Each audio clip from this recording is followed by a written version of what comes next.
I'm joined by our Performance and Revenue Director, the elusive Danny Maloney. Elusive? Why elusive? 2 years since the last podcast. I've been peer pressured into this. Is it? Yeah. I don't want to turn it a political thing, but since the new Labour government have entered office, a millionaire's left the UK every 45 minutes. And I can't see it slowing down anytime soon. Give a stat that might surprise. It's cheaper to buy. Do you think people have missed the boat from an investment purchase angle, or is there still space to grow in the market? Absolutely not. If there is a villa launch or a townhouse launch, anything off plan, if any of the developers got any sort of reading of what's happening in the market, you'd sell that straight away. They would sell out on the spot. We didn't get fantastic deals. It's only looking back now, 3 years, 5 years on, that it looked like a great deal. The only thing that would potentially put me off is a lot of the payment plans for the off-plan launches are pretty aggressive. Do you think there is an affordability issue, though, within the rental market? Hello and welcome to this week's episode of Taking Care of Business. I'm joined by our Performance and Revenue Director, Mr. Daniel Maloney. The elusive Danny Maloney. Elusive? Why elusive? 2 years since the last podcast. I've been peer pressured into this. Is it? Yeah. I thought you've been on quite a few. No, it's like national service.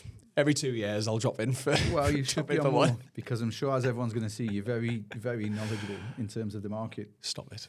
So we're going to have a look at the January data. Yeah. Let's see how the year started, give everyone a little bit of insight. I usually say this at the end, but just in case you don't get that far, if you have any questions in terms of any of the data we're talking about, any points you want us to have a separate discussion or come back to you on, just let us know, because there's probably a lot that we're throwing out there, and sometimes there might be things you pick up you want us to delve into a little bit deeper. Okay, so let's go with the headline figures for January. There was just shy of 34 billion dirhams worth of transactions in the sales property market, which represents an 18% or 18.45% increase, to be precise, year on year against January 2024. And in terms of volume, that's a 19% increase in the amount of transactions done in the market. So the question we've got here is, what's driving demand? It's been consistent for the last 4 or 5 years, hasn't it? Like, there's more and more people moving to the UAE, and obviously they need to live somewhere. I heard a stat, actually, this is a good stat, this. You like this. It's on a podcast. So, since, I don't want to turn it a political thing, but since the new Labour government have entered office, a millionaire's left the UK every 45 minutes. I know, it's incredible. And the net migration here was like 6,700 millionaires, wasn't it? Something over the last 12 months. So, I just think things that the government here have done to try and attract people to live here, like the 10-year golden visas, the retirement visas and things like that, coupled with the fact that it's really safe here, quality of life's fantastic here, there's always something you can do. I just think people want to be here. So that's driving the demand. And I can't see it slowing down anytime soon, because even from like buyer registrations and things, it was our best ever buyer registration month as well in January. There's more and more people want to be here. So buyer registration, I'm sure you're all familiar by now, but just in case you're not, that's the amount of people that are registering with Allsop and Allsop within January to say, we want to purchase property. Yeah. So this could tie in with the rental market. So I'm going to give a stat that might surprise a few. So within the Dubai rental market, so not just Allsop and Allsop, but the whole Dubai market, in January, we saw new rental contracts down 21% year on year, and renewal contracts down 19% year on year. Yeah. What do you think the reason for that is? Obviously, it's all opinion, but I just think compared to 5-6 years ago, they're setting up home here.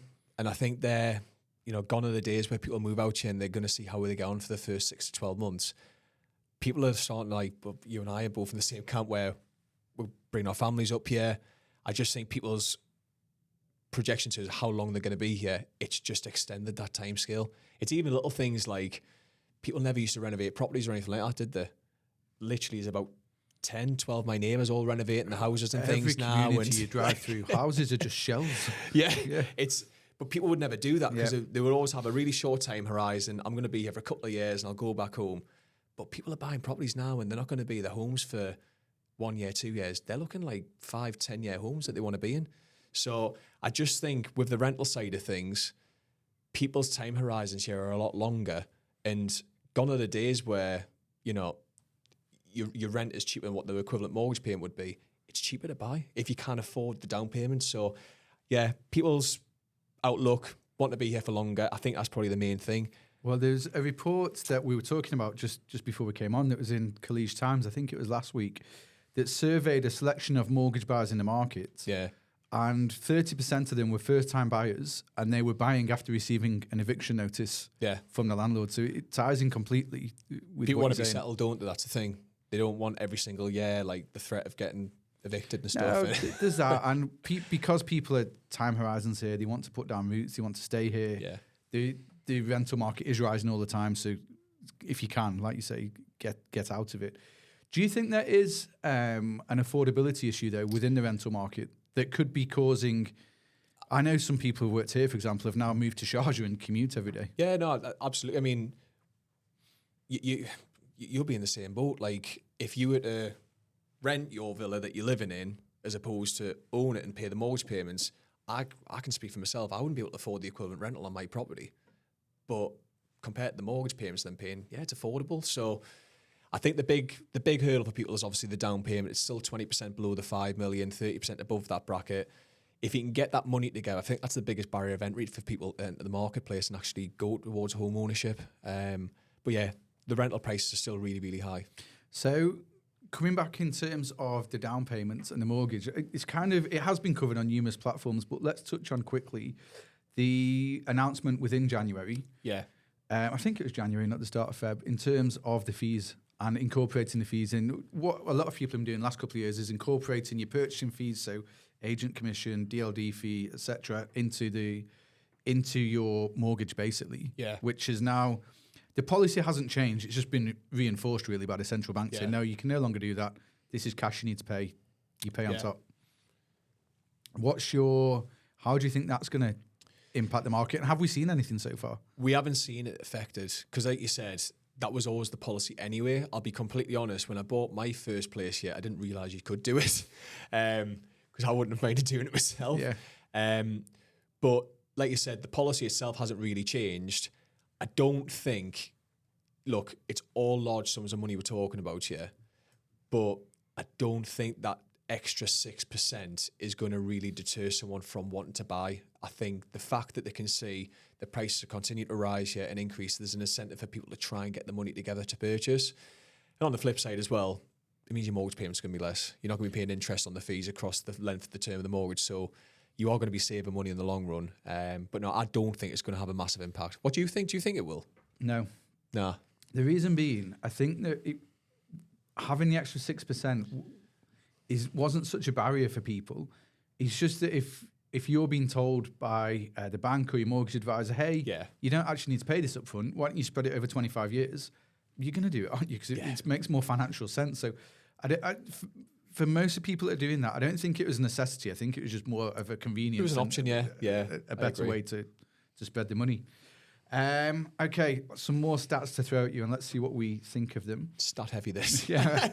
Now, that's why I say if anyone has any questions or wants to delve in. There's a 75% increase in sales transaction volumes for villas and townhouses. That was month on month, and 104% year on year. And an 86% surge in average prices for villas and townhouses year on year. I'm going to caveat that. That is Allsop and Allsop data. Yeah. And that, I think, what we can read into that is the rise of the luxury side of the market within Dubai last year and within Allsop and Allsop, because within that 80% surge in average prices, we've got some villa sales over 100 million, which obviously it strikes everything up. But let's say it's half of that. Let's say about a 40% surge in average sale prices. It's still a huge increase year on year. Yeah, it just shows, I mean, we were at a conference this morning as well. 145,000 units got announced last year. There was only 11% of those were townhouses and 2.9% of them were villas, weren't there? And the rest were apartments, like 85, 86% were apartments. There's just not enough villas, is there? No. So, but that brings an interesting point. So if you're if you're looking to invest at the moment, the villa townhouse market is the way forward. Absolutely. Because that's going to be under supply. It's not on any of the data we've got in front of us, but we've seen a massive spike as well, didn't we, in terms of demand for areas such as the Valley, a new Emaar community which has been handed over, Emaar South as well, where again, people are moving a little bit further out to get themselves into a townhouse because there's no availability when they're in the more core locations. So, yeah, like you said there, Paul, if there is a villa launch or a townhouse launch, anything off plan, if any of the developers got any sort of reading of what's happening in the market, you'd sell that straight away. They would sell out on the spot. So just to give some further insight into project launches, last year, 2024, the top area for new launches was Jumeirah Village Circle with over 15,000. And this is to give credit to Cavendish Maxwell. That was the event we were at this morning. Yeah. So this data is presented from Cavendish Maxwell this morning. Business Bay was in second place, 9,700. Azizi Venice was in third on 7,640. And then other notable ones in the top 10, Dubai Hills with over 5,000 units launched there. JVT, over 4,000. Dubai Islands, which was highlighted this morning as one to really look out for over the next couple of years in terms of investment and return on investment. And then Damac Hills too, where there's just under 4,000 units launched last year. And as we've covered a few times, it's probably the destinations to be purchased and investing in at the moment are ones that are considered a little bit further out. Yeah, absolutely. Like Damac Hills too. Like you mentioned a minute ago, Dubai South, it's probably where you're going to see the greatest returns. Well, we know ourselves, don't we? Like the length of time we've been out here, these communities that are considered far out now, in 5 to 10 years, are not going to be. Like we used to have people balking at the idea to come out to have a look at some villas with us in Jumeirah Golf Estates or Victory Heights. Now they're right in the centre of where you want to be. The demand for those communities is mental. So, yeah, at the minute, they might be a little bit further, but 5 to 10 years, they're going to be right at the centre of where Dubai's expanding. So, yeah, they're probably ones which were good investments. So we're talking about all the launches that happened last year and the volume increases, the value increases in the market. Do you think someone looking to buy now obviously if people are buying for end use, that suits your personal circumstances. Do you think people have missed the boat from an investment purchase angle, or is there still space to grow in the market? Absolutely not. In hindsight, every purchase looks like a really, really good investment now. But anything that someone's done over the last 4 to 5 years. But at the time, I mean, we can even talk from our personal circumstances again. At the time, we were paying the peak of the market. We didn't get fantastic deals. It's only looking back now, 3 years, 5 years on, that it looked like a great deal. So, no, I definitely don't think people have missed the boat. There's more and more people wanting to be here. The outlook certainly for the next, 5 years or so is good in my opinion. I think there's going to be more and more people wanting to be here. I can't see things slowing down personally. I don't know what you think, but I can't. I just think the only thing that would potentially put me off is a lot of the payment plans for the off-plan launches are pretty aggressive. If you can keep up with it, fantastic, because it means you're going to almost have a cash paid house when it's handed over, which is a great position to be in. But that's the only thing, because of the increased demand for the developers, the payment plans are very, very cash heavy. But if you can keep up with it, fantastic. So to everyone listening, can you shed a bit more light on that? So how much? So I know what you're saying, to give a bit of context, that before handover of a property, you can't take a mortgage on it. So basically, you have to have a cash amount. So how much cash are developers asking as a percentage? Yeah, so like typically, this is before the market turned really hot. Developers were offering 30-70 payment plans typically. That's where 30% of the property value that you're purchasing it for had to be paid during the construction. It was normally 5% every 6 months or so. And then you got your handover notice, and at that point there, you could finance the property and you could borrow up to 70% of what the property was valued for. Now, because of the increased demand, developers, they don't have to be as flexible with their payment plans. Oh, bear in mind as well, a lot of the time back then, they would offer incentives like 4% DLD waivers and things, just to sweeten the deal even further. Now, they don't have to do that. We had a developer in this morning. They're pushing the fact that they've got a really unique payment plan where it's 50% during construction, 50% at handover. But some of the new launches now, if some of the bigger developers know they're going to sell them out, they're doing 100% payment plans where basically, if you're buying a property, say, for 3 million dirhams, you have to pay 100% of that off before you get the keys at handover, or at least keep up with the payment plan to the point where you can get the mortgage on against the property. So it's really, really tough to be able to keep up with that. But if you can, as I said, handover, you're in a fantastic position. Wait, and it probably, on the surface of it, you probably think a lot of people can't keep up with that, but they obviously can. No, of course, they sell out. The projects are selling out. So, to give some more context on transaction volumes from last year, in total, there's 181,000 transactions within the market, Dubai property market, secondary and off-plan. That was made up of 93.4% residential, 6.6% commercial properties. Compared to 2023, so the year previous, is a 35% increase. So in 2023, there's 134,000 transactions. Yeah. When you look at 10 years ago, so 2014, there was 72,000 That's crazy. transactions. So that was the year I got you. Well, there you go. There's the impact on the market. Yeah. So 150% increase over a 10-year period in terms of transaction volume in the market. I think the population as well has increased by 60% over that same timescale, hasn't it? And they're trying to push to get to 5.8 million by 2040. Yep. So it's not going to slow down anytime soon, is it? Do you know the average occupiers per household, if I've worded that correctly? 4. Yeah. Yeah, four, yeah. So it's always interesting to bear in mind that when we're thinking about new supply to the market, the population growth, how to segment, like, okay, so if there's 10,000 units coming to the market this year, that's going to accommodate about 40,000. Yeah. 40,000 new population. Yeah. It's always a good way to have a look at things. Yeah. Okay, let's finish on this. We skirted around it, but what are your predictions for the rest of the year? I think there's going to be huge demand still, especially in the thing that I think is really good buy at the moment. I know it's been done quite a bit over the last 12 months, 24 months, whatever, but I still think there's going to be a really big increased demand for what you would call some of the more traditional villa areas, likes of like your Emirates Living, the Arabian Ranches and things like that, purely because of what is getting launched off plan. In terms of the villa availability, a lot of it's like super high end, super luxury. I think if you want a decent sized villa on a good sized plot, there's not a lot of availability. So I think communities like I mentioned, the ranches, the meadows and things like that, I think we're going to continue to see really, really high demand for those areas. People are going to be renovating them, people are going to be upgrading them and things, but the trade-off is they're getting good, spacious villas on really, really nice sized plots. I think there'll be more and more people moving out of rental properties if they can, and looking into the sales market again because of the affordability. Rental price I can't see falling anytime soon, and people can see what's happened with the market, and it's like anything, isn't it? They want a piece of it, they don't want to get left behind. That was one of your questions.